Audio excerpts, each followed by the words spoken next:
শরীর থেকে আত্মা বেরিয়ে গেলে বলছে তোমার মুখ আর কথা বলবে না, চোখ আর দেখবে না, কান আর শুনবে না। Your mouth will not speak, eye will not see, nor your ear will hear. Your whole body will be a dead body.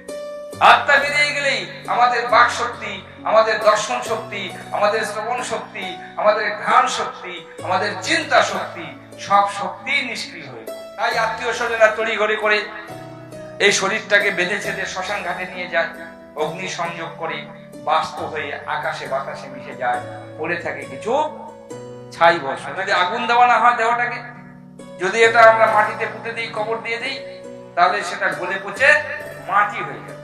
আর যদি আগুনও না দিই, কবরও না দিই, এই মৃতদেহটাকে যদি কোনো জলাশয়, কোনো গর্তে, কোনো ভাগাড়ে নিক্ষেপ করি, অন্য জীবজন্তু ঝাঁপিয়ে পড়ে আপনার আমার দেহটাকে খাদ্য বস্তু হিসেবে গ্রহণ করে।